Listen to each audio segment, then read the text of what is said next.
नमस्कार मित्रांनो, आज मी तुम्हाला पशुधनाविषयी माहिती सांगत आहे। त्यांची काळजी कशी घ्यायला पाहिजे याविषयी मी तुम्हाला आज सांगत आहे। हा व्हिडिओ तुम्ही शेवटपर्यंत नक्की ऐका, कारण हा व्हिडिओ खूप असा चांगला आहे। ज्यांना अशा काही गोष्टी माहीत नसतात की त्यांच्याकडे गाय आहे, म्हैस आहे, बकरी आहे, अन्य पशु आहेत, त्यांची काळजी कशा रीतीने घ्यायला पाहिजे।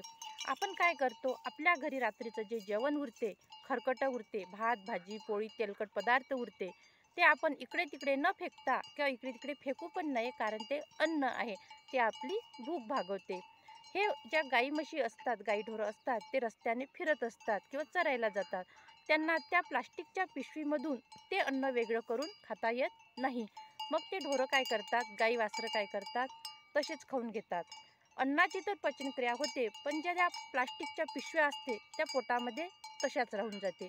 त्यांची काही पचनक्रिया होत नाही आणि ते काही जसे ते खातात तसं ते असे गोळे गोळे बनून गठडेचे गठडे बनून पोटामध्ये त्यांच्या कुजतात। असाच एक व्हिडिओ आहे, मी तुम्हाला समोर दाखवत आहे, तर हा माझा व्हिडिओ तुम्ही शेवटपर्यंत नक्की बघत राहा। हे आमच्या घरचं पशुधन आहे, आमच्या घरच्या गायी आहे। तिकडे एक झाडाखाली म्हैस बांधलेली आहे, ती बसली आहे।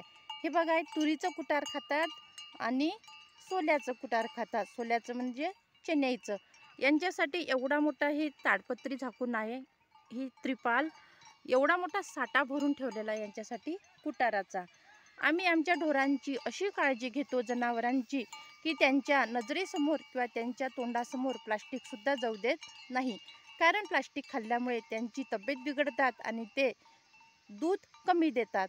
म्हणून या जनावरांची काळजी कशी घ्यावी याविषयी एक व्हिडिओ समोर मी तुम्हाला दाखवत आहे, तर तो व्हिडिओ तुम्ही नक्की बघा। आणि ह्या गायींविषयी म्हणजे हे गाय एक आपली एक माय आहे।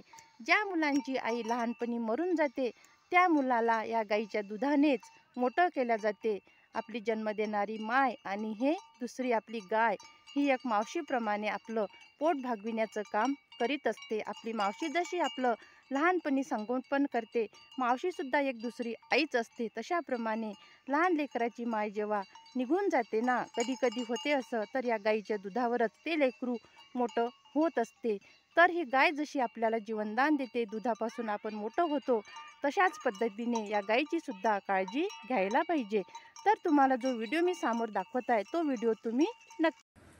नमस्कार मित्रांनो, ही गाय गेल्या 4-5 दिवसापासून काही खात नव्हती आणि रिकम्बन्सी आपण ज्याला म्हणतो, की जनावर एका जागेवर बसल्यानंतर त्याला उठताही येत नाही, अशी त्याची परिस्थिती होती।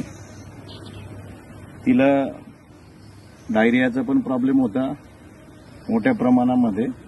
8 दिवसापूर्वी तिला लूज मोशनचा प्रॉब्लेम असल्यामुळे खूप जास्ती प्रमाणात डिहायड्रेशन होतं, त्याला आपण 3rd डिग्री डिहायड्रेशन म्हणू।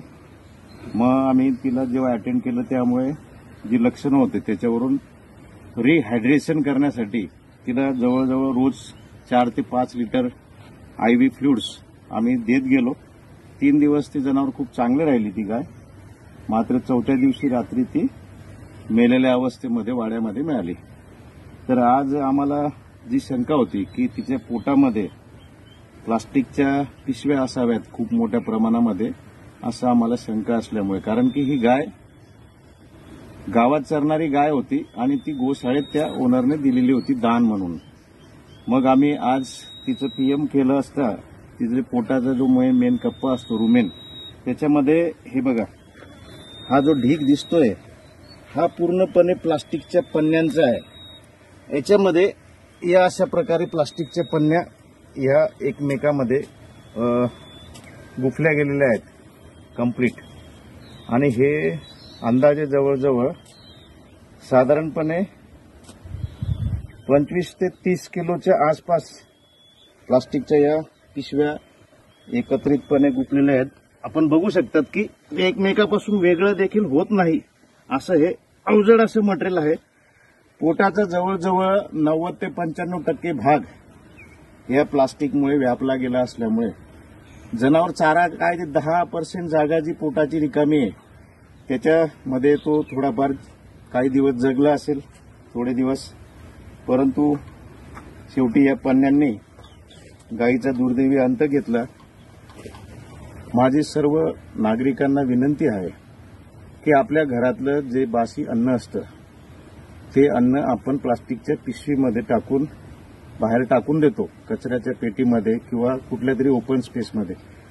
आणि मग हे फिरणारी जी जनावरं असतात ही अन्नाच्या शोधामध्ये त्या प्लास्टिकच्या पिशवीत, तिला ते स्मेलमुळे कळतं की याच्यात अन्न आहे, परंतु त्या प्लास्टिकच्या पिशवीतून ते अन्न सेपरेट करून प्लास्टिकची पिशवी बाजूला करणं काही त्याला पॉसिबल नाही होत.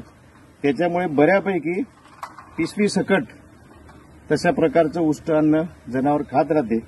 खाता खाता मग ज्यावेळेस अशी परिस्थिती निर्माण होते त्यावेळेस इंडायजेशन, ऍसिडोसिस, लूज मोशन असे प्रॉब्लेम निर्माण व्हायला लागतात. आपण उपचार करतो लक्षणांप्रमाणे, परंतु जर परिस्थिती एवढी गंभीर असेल तर ते जनावर दुरुस्त होणं दुरापास्तच नाही, अशक्यच गोष्ट आहे जवळपास मला वाटते. म्हणून माझी सगळ्यांना विनंती आहे की प्लास्टिकच्या पिशवीत अन्न टाकून तुम्ही कुठल्याही कचऱ्याच्या पेटीमध्ये ते टाकून देऊ नका. हे फिरणारे जे आपले जनावरं असतात ते जनावरं यांना कळत नाही फारसं, त्याच्यामुळे ते अन्नासकट पिशव्या खाल्ल्यामुळे असा प्रॉब्लेम निर्माण होतो. तुम्ही पुन्हा एकदा बघू शकतात, या सगळं प्लास्टिक मटेरियल आहे, याचं वजन जवळजवळ 30 किलोपेक्षा जास्ती असेल. आम्ही ते आता कानकाट्याने मोजणार आहोत. त्याच्यामुळे पुनश्च एकदा विनंती की अशा प्रकारे प्लास्टिकच्या पिशवीमध्ये अन्न टाकून फेकू नका. धन्यवाद. हे अशी गायीची दुर्दशा पाहिल्यावर आपल्या डोळ्यात सुद्धा पाणी येते, कारण ही जनावरं आपल्याला आपल्या उदरनिर्वाहासाठी दूध देते. आपण त्यांचे पालनपोषण करतो, पण पालनपोषण सुद्धा योग्य रीतीने केल्या पाहिजे. आपल्या घरामध्ये या दुधापासून आपलं घर भागते, आपली गरज पूर्ण होते. म्हणून काय आपण जनावरांची हयगय करायला नको. या जनावरांना योग्य असा चारा द्यायला पाहिजे, त्यांना प्लास्टिकपासून दूर ठेवल्या पाहिजे. एवढंच माझं म्हणणं आहे. हा व्हिडिओ तुम्ही शेवटपर्यंत पाहिला असेल तर तुमचे खूप खूप धन्यवाद.